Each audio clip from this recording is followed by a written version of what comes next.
Music artists and entrepreneurs, what's good? Mike Sarge here from MikeSarge.com, and today is the start of Mayhem March. Yeah, you heard me right. I said Mayhem March. Basically, for this month, I'm going to be discussing things that music creatives and music artists really want to know more about, starting with today's episode where I talk about mixing and mastering and the differences between the two.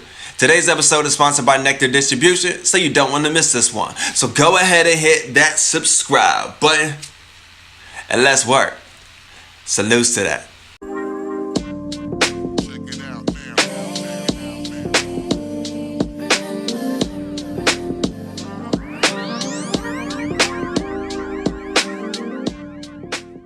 Now, if you're a music creative, rapper, singer, band, musician, producer, whatever it is, mixing and mastering are terms that you've probably heard often. Mixing and mastering are the two base components of professional recording. So a good mixing mastering job is something that you have to have. Now you might be asking, why?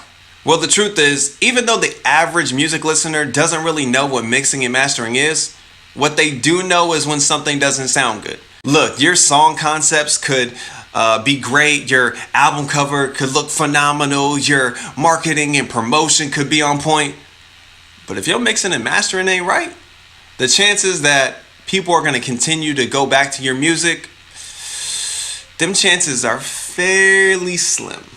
Mixing, mastering must be good. Alright, so let's break down these two components real quick so you don't confuse the two. Alright, so let's start with mixing.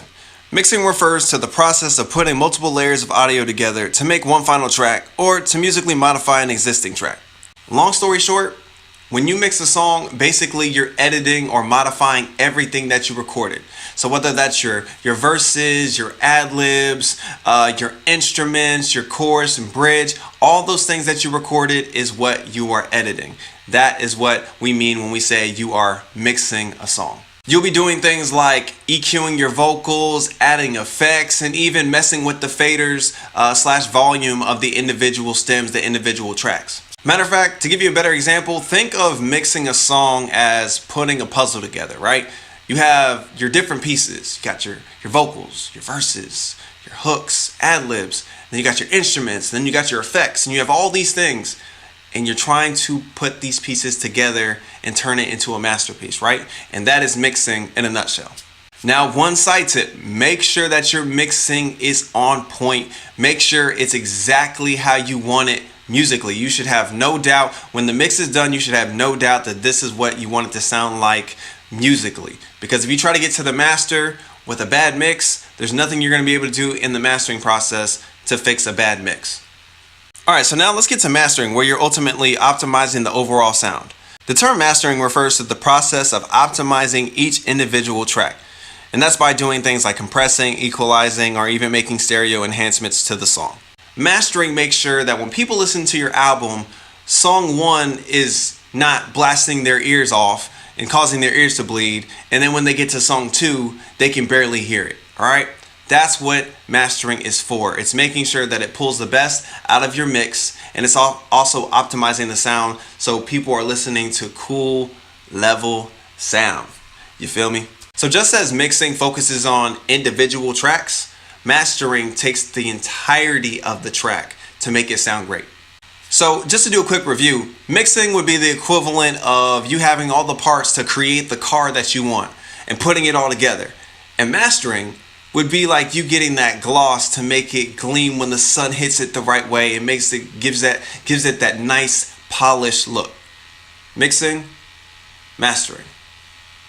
Yeah. Mixing and mastering isn't just used in just music that you hear, on the radio or on Spotify.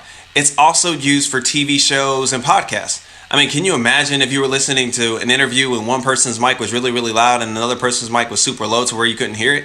It would get pretty annoying and you probably wouldn't pay attention to that interview for very long. Even between YouTube videos, you ever notice that some YouTube videos you can hear exactly what people are saying, and then there are other videos where you have to turn it up on your phone or turn it up on your laptop or your desktop? Mixing and mastering. It's all around you, and you probably didn't even notice that it was that important. So where do people usually get mixing and mastering done?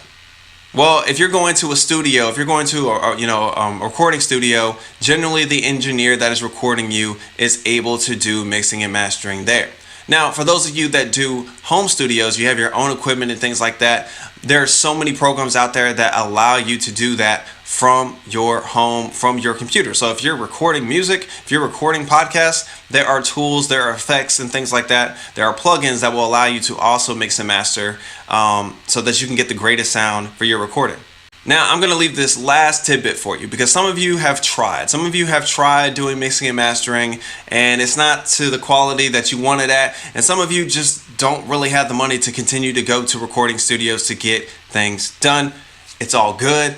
I got you. Look, I do mixing and mastering, so if you're interested and you need help with your mixing and mastering, whether it's for your videos, whether it's for your music, and you just want the quality sound, but you don't want to, give up an arm and a leg to do it, no problem. I got you. I have a link in the description at the bottom for you. And I get these things to you guys pretty quick, so you're not going to be waiting months on end to get this done. I know a lot of you have tons of projects that you're sitting on, tons of things that you're working on, but you haven't gotten the quality that you wanted and you didn't want to release it to the world. It's all good. I got you. So again, that link is in the description of this video. Go ahead and click it and let's work. So, what'd you think? Did you like this video? If so, go ahead and hit that like button, then hit that subscribe button so you get notified every time I drop a new video. Also, if there's a particular topic that you want me to talk about, go ahead, go into the comment section. I do read my comments and I will add your suggestion to the list.